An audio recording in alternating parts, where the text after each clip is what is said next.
Buli Munnayuganda akyalina passport enkadde nga ggwe oli kumpi kuddayo waka. Nze ndowooza ebyokuddayo waka ogenda kubanga obyerabira, ogenda bivaako buvi olw'ensonga nti baatugambye omuntu yenna alina passport eyo enkadde togenda kukkirizibwa kuyingira ggwanga, azini togenda kuddayo mu nsi yo. Kino wali okiwuliddeko, togenda kuddayo mu nsi yo, ng'ensi yo yeekugambye togenda kudda olw'ensonga toyina passport bo gye baagala obeere nga otambuza. Tukijjukire nti nno tubadde ku passport eri enkadde ne bagijjawo ne batuwa passport eya bulu, tennaba na kumalako myaka 2 bagijjeewo passport eyo eya East Africa bagijjeewo batuleetedde polycarbonate data passport gye tubeeranga tubanga tukozesa. Era ne batugamba igwe wenna atalina ku zino passport 2 eya East Africa oba eya polycarbonate togenda kuddamu kukkirizibwa ku accessinga ggwanga Uganda. Can you imagine? Omunnayuganda kati wano watuuse tufuuse bagwira. Ngenda kubanga imbaterawo akatambi minister ke yatadde akatambi akapya era nga neyongera okusasira mu mwenna ababadde bagamba nti banange batukkiriza okudda tebabakkiriza kudda babataddewo condition emu igwe kwe kugenda ku embassy ekuli okumpi mu ggwanga muwangalira obeere nga obasaba bakuwe certificate oba traveling document ekukkiriza okukomawo mu ggwanga lyo. Tukidukire nti no traveling document eyo eweebwa abantu baliwa katubogereko. Omuntu nga passport ekubuzeeko, omuntu nga toyina passport, you have no passport oba either ng'ekubuzeeko oba nga toyina togikozesangako oba sekyo nga eweddeko, eyo nno basobola okuwa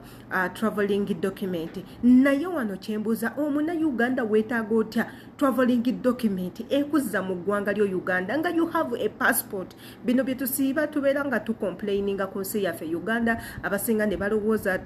twagala kulya mu nsi lukwe n'ebintu ebirala tulwanyisa gavumenti n'ebintu ebirala. Naye mulimu ekintu ky'olabako ng'okiraba nga n'omuntu asobola okisensinga ng'olabira ddala tekirina makulu. Yenze Shila Adita subscribing ku YouTube channel yange tubeera tutekayo updates zotalina kusubana ddala ng'oli nkuba kyeyo jangu otwegateko commenting ku video zonna zaze tutekayo woba ozisanze nga ziri interesting leka tumanye biki byolowooza jangu otwegateko ngo subscribing okwate ne ku notification bell nti wokwata kadako buli video gye tutekayo gwesooka okubanga ogiraba. Akatambi ka minister akatrending tugenda kubanga tukabaterawo mumanye biki ebikwatagana ku passport yammwe tekako n'entambula zammwe biki bye mugenda okukola kyekidda okifunamu oba tokifunamu kigenda kulekawo kigenda kunyigiriza kyenkana ki nga gwe omuntu. Katugendeko mu katambi ako akogerebwako ate era tumale tukomewo. Oludda olulala ayogerera Ministry y'ensonga z'omunda mu ggwanga Simon Mundeyi atangazizza ku ky'Abannayuganda abali ebweru okufuna ekipapula ekibazza kuno olwa passport zaabwe enkadde okubanga tezikyakola. Ng'ekitongole ekikola ku ntambula y'ennyonyi n'abantu na kituwadde ensaleesale yakugirawo ddala passport zino eza machine readable akati naffe kwe kuzijjawo. Ono abawadde amagezi okuddukira ku embase ya Uganda mu mawanga mwe bali okuyambibwa. Ekigenda okubeerawo nti kati bw'oba oyagala okukomawo ate ng'olina passport eno olina okugenda ku kitebe kyaffe mu ggwanga eryo bakuwe ekipapula kye bayita emergency travel certificate. Ekyo ekipapula kyekigenda okuyamba okomawo kyokka tebakisasuza kya bwereere. Bino byonna bibaddewo mu lukiiko lwa bannamawulire olubadde ku kitebe kya poliisi e Naggulu. Andrew Kagwa agafeeyo. At airports, at ports of entry and exit to the effect that such passports are no longer tenable at those passports. That is why we were actually the world over asked to change passports, to upgrade to electronic passports. The problem we have been having now, when we changed those passports, we allowed the Ugandans living in the diaspora, Ugandans living abroad, to keep returning home on these passports. Why? Because we did think that these Ugandans, especially those who were living in countries where we do not have passport centers, would be able to return home and be able to change their passports to electronic ones. And we were given timelines by the ICAO regulators. So we were given 1 year. So from 2018, we gave 1 year up to 2019. When it reached 2019, we realized that so many Ugandans still hold these passports abroad. So we again allowed 1 more year to 2020. So when we reached 2020, COVID came in.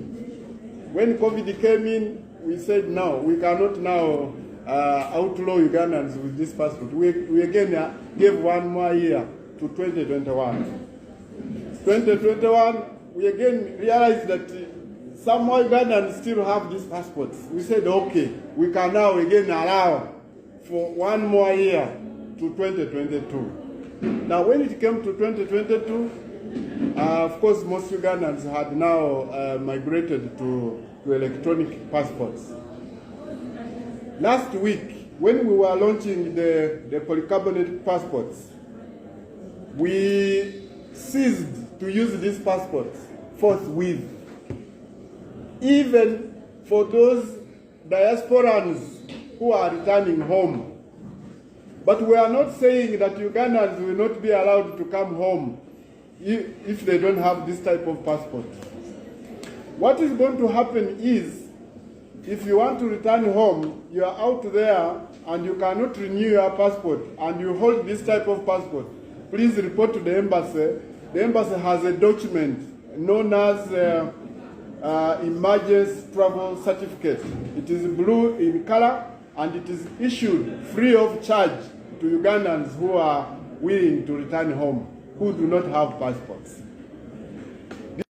Akonna akatambi kavudde wa Minisita Mulamba kayinza okuba nga kaswazaamu nganze bwenkalabye kunze ku saidi yange ng'omunnayuganda akatambi ako kanswazizza ebigambo ebivuddemu sibikiriza kubeera nti biri mu Minisita Mulamba kubanga nze ngenda neewuunya nti eggwanga lyaffe Uganda bwe liba litandika okuteekawo amateeka amapya lwaki bano abantu tebasooka consideringa population y'abantu ne bamanya nti abantu mu ggwanga tulina abantu webati ne webati abeesobola webati ne webati ne webati etteeka lye tuteekawo ligenda kuyamba bwe liti ligenda kusinga kuyamba ono oba gundi naye bo bakeera bukeezi ku makya ne batandika okubagika amateeka tebagekennenyeza bulungi kati okeera otya ku makya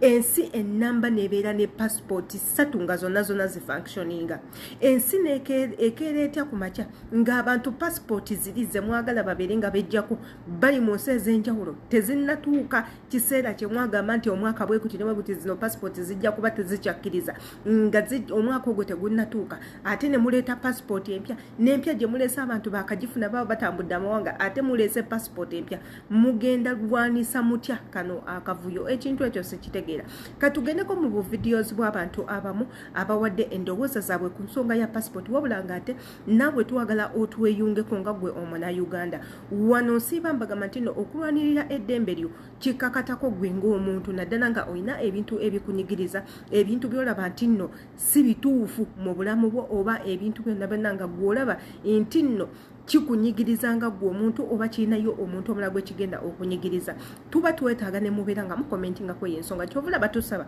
immwe mwenna abakyalina passport ezo eza bbulu mukole obutambi bungi as much as you can mubeere nga mubuteekayo ku mikutu gyammwe egya internet trust me nti no obutambi obwe mukola bubeera bubatuukako batuula mu ntebe zaabwe ne beggalira mu offices gaabwe naye ate era obutambi buno tebasobola kubanga babugaana okuyita ku mpewo oba okuyita ku internet katugendeko mu ndowooza z'abantu ate era tukomewo. Hi my people, eno information ya makulu nsaba ogiwulirize. Information empya gye tulina okuva ku bintu bya passport okuva mu Internal Affairs and Passport Control of Uganda kigamba bwe kiti mu kaseera kato omuntu abadde alina passport ya black eno gye twasooka nayo nga akkirizibwa okuva mu nsi gy'alimu okugenda ewaka n'akyusa. Right now takkirizibwa muntu yenna alina passport eno kugenda mu kuddamu kuyingira nsi y'ewaabwe Uganda. Ampulira bulungi akatabo kano ke tulinawo East Africa akapya ke tuyita e-passport ke kapya omuntu asooka tambulirako n'ayingira mu nsi endala oba n'afuluma mu nsi endala oba n'agenda ewaka tewali buzibu. But right now kino bakiggyeewo. Olya bulungi era bakutegeeza nti nno omuntu yenna oba oli mu Europe oba oli mu UAE oba oli mu Gulf countries oba oli mu nsi yonna bakwadvisinga nti ogende ofune akatabo kuva ku embassy eri mu ggwanga eryo oba nfuna bulungi nti kana akatabo tekakyakola tekikyali kitambuliso era n'oba okine toyita ku airport era batugamba oba olina okugenda ku embassy wabwe n'ofuna kyota travel documents zino nga bujoze nkolera abaana bange benfulumya naye okufuna travel documents kyo kyennyini kirimu obuzibu oya bulungi kyo kyennyini kirimu obuzibu olina okujuliza eno gye bayita application for emergency for traveling ogiraba bwe befaanana okugifuna eno yennyini ya bbeeyi egattibwako police clearance system zaano mu UAE zaakyuka eno eri temporary ekola omundi gumu kudda Uganda yokka naye ate lwaki tutuuka kusanga omwana aba alina akatabo ke ng'ayagala kudda Uganda agaana okuyingira ensi ye waabwe then wanaatuwa kukisaye mugenda mu deportinga mu muzze gy'ava etali nsi ye waabwe I don't understand for that ekibuzo kyange ekyokubiri omwana alina ali mu kiyumba nga passport yasemba gikwatako lwayingira wano ngera asemba gikwatako nga ali mu immigration munda agenda amazeeko emyaka 2 nga alina passport enkadde ye agenda kikola atya mufuna bulungi kubanga tuwe twakava ku e-passport right now balese polycarbonate yagibodi gye bagamba tirimu advanced ekyabantu bange wange oli mu UAE nga wonjagedde okukolera ku passport wadde ebe nabibaddewo but tusigala tukyatambuza business bwe wagokolera ku passport hit my inbox bwobanga tulina passport yakudda waka jangu mu kabox kange era bwobanga oyaga passport empya ngodo ina nkadde koze byaguddewo byebyo tukyasobola kuddamu yingira nsi wamwe nga tulina bintu ebyo either obeera ne travel documents zino ezi temporary zikola omundi gumu kuyingira nsi wamwe zino nga zenkolera abaana bange benfulumya ya pass out what and what oba obeera ne passport eno eya e-passport obeera ne polycarbonate ne eno tekyakola nga kitambuliso kiyingira gwanga lyewamwe bebyo biriwo so bantu bange information ogisharingira emikwano gyo basobole okuba nga bali updated nekye neewuunya abaana bali mu biyumba bagenda gamba te bakama baabwe kitwagala genda ku embassy yaffe kola passport empya akatambi koolabye ka mwami Avieta mwena mumanyi bulungi omwami oyo avuddeyo nayogera ensonga ennungi ennyo era nange gye mbadde waneeno nga ndi mu kwebuuza era gye ngenda osigala nga neebuuza nti baganda baffe abamu tukonsidalinga baganda baffe abali mu nsi z'obuwarabu waliyo ensi ez'obuwarabu nga teziriimu embasi n'emu yadde neegi n'emu katwogere ku baganda baffe abakolera mu Oman bagenda kukomawo batya ewaka kubanga mu nsi eyo tebalinayo kitebe kya Uganda kyonna bagenda kubanga traveling document ezo bazigenda zijjawa katwogere ku baganda baffe abali e Iraka abakolera mu Iraka nayo teriyo kitebe teriyo embase ya Uganda empapula ezo bagenda zijjawa oba passport empya bagenda jijjawa katwogere ku baganda baffe abali mu Syria